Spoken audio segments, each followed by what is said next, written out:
మధ్యతరగతి భూస్వామ్య కుటుంబంలోనే పుట్టా. మా ఫాదర్ అసల్దార్ మాలి పటేల్ ఉండే. ఆయన ఎప్పుడు డ్రింక్ తీసుకోడు, మేము కూడా తీసుకోము. మా ఇంట్లో 4 తాటి చెట్లు ఉంటాయి కాంపౌండ్లో. ఆ తాటి చెట్టు నుంచి గౌడ్స్ వచ్చి కళ్ళు తీసుకొని పోయేటోళ్ళు. ఒక్కనాడు కూడా మేము ఆ కళ్ళు ముట్టలే. కానీ దసరా నాడు మాత్రం మా ఫాదర్ ఒక బీర్ తీసుకొచ్చి, ఇది మన ఆచారం రా, అందరం కూడా ఒక గ్లాస్ తాగాలే. ఆయన కూడా తాగపోయేది, ఏడాదికి ఒక దినం ఆయన కూడా తాగపోయేది. స్పూన్తో ఒక చుక్కన్న నాలుక మీద వేసుకోమనేది. అంటే ఆయన 93లో చనిపోయాడు. అంటే ఇది ఒక ఆచారం, ఒక సాంప్రదాయం. గాంధీ జయంతి చేసుకోవచ్చు, సెలబ్రేట్ చేసుకోవచ్చు. పొద్దున్నే పరిశుభ్రమైన బట్టలతో స్నానం చేసి, గాంధీ గారి విగ్రహం ఉన్నట్టయితే గాంధీ గారి విగ్రహానికి ఒక దండేయడము, గాంధీ గారిని స్మరించుకోవడం, దేశ స్వాతంత్రంలో ఆయన చేసిన త్యాగాలను, సేవల్ని, స్వాతంత్ర సమర యోధులను కూడా గాంధీ జయంతి రోజు స్మరించుకోవచ్చు. కానీ అమలు జరగనప్పుడు మద్య నిషేధం అనేది పెట్టకూడదు. ఆ పర్టికులర్ రోజు ఒక్కరోజు గాంధీ మీద ప్రేమతోని తాగుడు బంద్ చేస్తే జీవితం అంతా తాగుకుంటుంటారా? అంటే ఇది కరెక్ట్ అప్రోచ్ కాదు. అక్టోబర్ 2 నాడు ఈ రకమైన నిషేధం అనేది విధించాల్సింది కాదు. నిజంగానే మీకు మద్యాన్ని కంట్రోల్ చేయాలి, మద్యం వల్ల చాలా అనర్థాలు ఉన్నాయి అనే ఆలోచన ఉంటే దాన్ని ఇంకొక పద్ధతిలో అమలు చేయాలి. లాంటివి బంద్ చేయడం, బెల్ట్ షాపులు బంద్ చేయాలి. ఇప్పుడు ఆరోగ్యశ్రీ పేరు మీద 1000 కోట్లు ఖర్చు పెడుతుండ్రు, మళ్ళీ మద్యం అమ్మకాలను పెంచమంటున్నారు. ఈ రెండింటికి ఏమన్నా పొంతన కుదురుతుందా? అనారోగ్యాన్ని పెంచేది ప్రభుత్వమే, తర్వాత ఆరోగ్యాన్ని కాపాడాలనుకుని ఒక గాంధీ జయంతి రోజు తాగకుండా ఉంటే వాళ్ళు తాగకుండా ఉంటారా కంటిన్యూగా?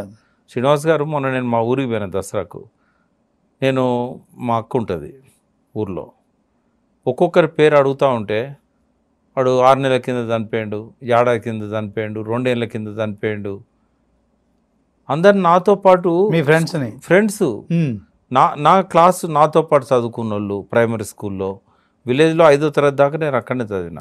నా చిన్నప్పుడు నాతో గోళీలు ఆడుకున్న వాళ్ళు, చిరగోని ఆడుకున్న వాళ్ళు, కబడ్డీ ఆడుకున్న వాళ్ళు, అక్కడ ఊర్లో ఉన్న వాళ్ళు ఒక్కరు బతికిలేరు. వరంగల్, హైదరాబాద్ వచ్చి ఏదన్నా చిన్న చిన్న పనులు చేసుకున్న వాళ్ళు బతికున్నారు. ఎందుకు చనిపోయినలు అంటే ఆడోళ్ళు కూడా, మొగోళ్ళే కాదు. అంటే గుడంబ దొరుకుతుంది ఆడ, నాటుసారా, అది దాగి లివర్ పాడై చనిపోతాను.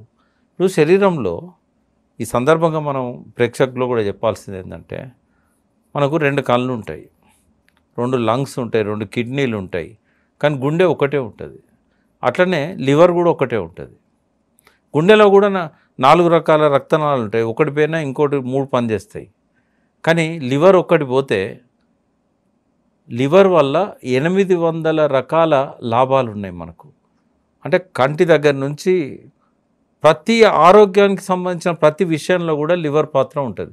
మోకాలు చిప్పలు అరగడానికి కూడా లివర్కి సంబంధం ఉంటుంది. లివర్ ఆరోగ్యంగా ఉంటేనే లివర్ ఒక్కటి ఆరోగ్యంగా ఉంటే ఈ సూపర్ స్పెషాలిటీ హాస్పిటల్ అవసరమే లేదు, మనకు ఏ డాక్టర్ అవసరం లేదు. లివర్ ఆరోగ్యంగా ఉండాలంటే ఈ ఆల్కహాల్ అనేది లివర్కు బద్ధ శత్రువు. ఆల్కహాల్ అంటే కేవలం మందు తాగితేనే ఆల్కహాల్ తయారు కాదు. లివర్ను పాడు చేసేది కేవలం నాటుసారానో లేకుంటే బ్రాండీయో, విస్కీయో, బీర్లో కాదు. ఈవెన్ రాత్రిపూట 6 గంటల తర్వాత నువ్వు తిన్న తర్వాత అది ఆల్కహాల్గా మారుతుంది కడుపులో. ఇప్పుడు రైస్, బియ్యం నుంచి కూడా ఆల్కహాల్ తయారవుతుంది కదా, ఫర్మెంట్ అయ్యి. బయట ఫర్మెంట్ చేస్తానో బయట నుంచి అది ఆల్కహాల్ అవుతుంది, లోపల ఫర్మెంట్ అవుతుంది. అది లోపల ఫర్మెంట్ అయ్యి లివర్ పాడవుతుంది. ఇప్పుడు లివర్ ఫెయిల్ అయ్యే కేసులలో 70% మందు తాగే వాళ్ళు కాదు, మందు తాగని వాళ్ళు. ఇక్కడ బంజారాహిల్స్లో ఒక అమ్మాయి బ్రీతింగ్ అనాలిసిస్ చేస్తారు కదా, రాత్రి తాగినలా కార్నర్ పెట్టప్పుడు అని వాడు పెట్టాడా బ్రీత్ అనలైజర్. ఈ బ్రీత్ అనలైజర్ పెట్టినప్పుడు ఒక అమ్మాయి ఊదింది, ఊతే విజిల్ వచ్చింది, ఆమె నెత్తినోరు కొట్టుకున్నది. నేను నా జీవితంలో నేను లిక్కర్ ముట్టలేదు, ఎందుకు ఇట్లా అవుతుందని రాత్రి 2 గంటలకు అపోలో తీసుకపోతే డాక్టర్లు చెక్ చేసి ఏమన్నారంటే, ఈమె సారా తాగలేదు, బ్రాండీ తాగలేదు, విస్కీ తాగలేదు, ఏది తాగలేదు, కడుపులో ఫర్మెంట్ అయ్యి దానివల్ల ఆల్కహాల్ తయారై మీకు ఊదినప్పుడు అది వచ్చింది బయటికి అని చెప్పి. అంటే ఆల్కహాల్ ఏ రూపంలో పోయినా కూడా లివర్ అక్కర్రాదు. లివర్ కనుక పాడైతే 800 రకాల రోగాలు వస్తాయి సార్. మరి ఇట్లా వాళ్ళని ఎడ్యుకేట్ చేసి తాగుడు బంద్ చేయించాలి. కానీ గాంధీ జయంతి కాబట్టి మీరు తాగద్దు అంటే ఊకుంటారా? ఒకరోజు ముందు తెప్పించుకుంటారు స్టాకు. మాంసం కూడా ఆ రోజు మాంసం షాపులు ఉండవు, ఒక్కరోజు ముందు తెచ్చుకొని ఫ్రిడ్జ్లలో పెట్టుకుంటారు. వండుకునుడు బరాబరే, తినుడు బరాబరే. కాబట్టి అమలు జరగని ఆదేశాలు ఇవ్వకూడదు. అట్ ద సేమ్ టైం గాంధీజీకి అలాగే సర్దార్ వల్లభాయ్ పటేల్ మీద కూడా సోషల్ మీడియాలో ప్రచారం తెలంగాణకు విమోచన కలిగించింది సర్దార్ వల్లభాయ్ పటేల్, గాంధీజీకి మాకేం సంబంధం అని చెప్పి కూడా ప్రచారం జరుగుతాను. అట్లా కాదు, మనం భారతదేశంలో కలిసాం, విలీనమైంది. విలీనమైనప్పుడు ఆ దేశ నాయకులందరూ మన నాయకులే. మనకు జెండా ఉండదు కదా, మన జెండా కూడా జాతీయ జెండానే కదా. దేశానికి ఏ రోజు స్వాతంత్రం వచ్చిందో మనం ఆ దేశంలో ఒక 1 year తర్వాత జాయిన్ అయినా కూడా 13 నెలల తర్వాత ఆ దేశ స్వాతంత్ర దినమే మన స్వాతంత్ర దినంగా జరుపుకుంటాం. కాబట్టి దేశాన్ని ఇప్పుడు గాంధీని ఒక్క భారతదేశంలోనే కొలుస్తారా? గాంధీ విగ్రహాలు నీకు ఏ దేశాన్ని పోయినా కనబడతాయి. అంటే ఆయనను ఒక విశ్వనేతగా గుర్తిస్తారు. ఎందుకంటే ఆయన ప్రబోధించిన అహింస సిద్ధాంతం ఏదైతే ఉన్నదో చాలా దేశాలు దాన్ని సొంతం చేసుకున్నాయి. ఇప్పుడు ఆయన ఆయన ఆయన ఆఫ్రికా వదిలిపెట్టాక 2 ఏళ్లకు నెల్సన్ మండేలా పుట్టిండు. బట్ గాంధీని ఆయన ఎప్పుడు చూడలేదు అక్కడ. కానీ గాంధీ లైన్లోనే ఆయన గాంధీ కొనసాగించిన ఆఫ్రికా నేషనల్ మూవ్మెంట్ ఏదైతే ఉన్నదో దాన్ని కొనసాగించి ఆఫ్రికాను లిబరేట్ చేశాడు ఆయన. గాంధీయన్ పద్ధతిలోనే కదా. ఇప్పుడు కేసీఆర్ గారు తెలంగాణ సాధించారు, గాంధీయన్ పద్ధతే కదా. కాబట్టి ఆయనను ఒక దేశానికో ఒక జాతికో పరిమితం చేయడం కరెక్ట్ కాదు. గాంధీ జాతిపితగా భారతదేశ ప్రజలు కొలిసినా కూడా ఆయన ప్రపంచానికి కావాల్సిన వ్యక్తి.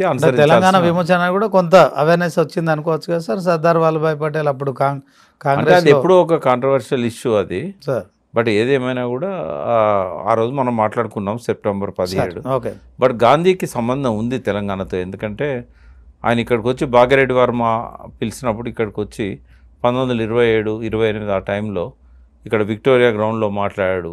ఇది మనం ఇమ్లిబన్ పోయే రోడ్ ఉందిగా చాదరగట్ నుంచి, ఆ రోడ్లో విక్టోరియా భవన్లో ఇప్పుడు భాగ్యరెడ్డి వర్మ భవనం అని పెట్టారు. అక్కడ ఆ ప్లే గ్రౌండ్లో మాట్లాడాడు, ఉపన్యాసం ఇచ్చాడు. గోల్డెన్ థ్రెషోల్డ్ ఆయన ఎప్పుడు వచ్చినా సరోజిని నాయుడు ఇంట్లో ఉండేది. తర్వాత ఇక్కడ ఆయన చాలా మీటింగ్స్ అడ్రస్ చేశాడు.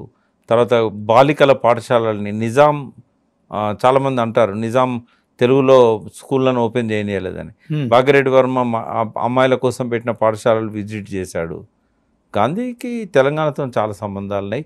ఆయన స్వాతంత్ర పోరాటంలో కూడా ఇక్కడ వరంగల్లో భూపతి కృష్ణమూర్తి గారు లాంటి వాళ్ళు స్టేషన్ పోయి ప్రతి గాంధీ ట్రైన్ ఎక్కిందంటే ప్రతి స్టేషన్లో గాంధీని కలవడానికి 1000 మంది వచ్చేవాళ్ళు. ఆయన గేట్లో నుంచి అందరికీ అభివాదం చేసి పోయేటోడు 2-3 నిమిషాలే. చాలామంది చిన్న చిన్న గురుగుళ్ళల్లో వాళ్ళు సేవ్ చేసుకున్న మనీ తీసుకొచ్చి ఆయనకు ఇచ్చేవాళ్ళు, ఫండ్ ఇచ్చేవాళ్ళు దేశ స్వాతంత్రానికి. కాబట్టి ప్రత్యక్షంగా మనం బ్రిటిష్ వాళ్ళతో పోరాడకపోయినా కూడా గాంధీ యొక్క పాత్ర తెలంగాణలో ఉంది. ఇప్పుడు గంగా జమున తహజీబ్ అన్నది హైదరాబాద్లోనే. ఆయనే గంగా జమున అంటే జమునాని అక్కడ పిలుస్తారు. ఏది అస్సాం, ఈ నార్త్ ఈస్టర్న్ స్టేట్లో బంగ్లాదేశ్లో దాన్ని జమునా నది అంటారు. అది ఒక పాయగా వచ్చి జమునా నది గంగాతో కలుస్తుంది. అయితే కలిసిన తర్వాత 2 మళ్ళీ ఒకటేలాగా ప్రవహిస్తాయి. బంగ్లాదేశ్ ముస్లిమ్స్, ఇక్కడ ఉన్నోళ్ళు వెస్ట్ బెంగాల్లో ఉన్న వాళ్ళు హిందువులు, ఇద్దరు కలిసి ఒకే నదిలాగా ఎట్లా ప్రవహిస్తారు, గంగా జమున తహజీబ్ అని ముస్లింలు హిందువులు అట్లా ఉండాలని చెప్పి గాంధీ అన్నది ఇక్కడే కదా, హైదరాబాద్లో. ఓకే. ప్రశాంత్ కిషోర్ రాజకీయ వ్యూహకర్త.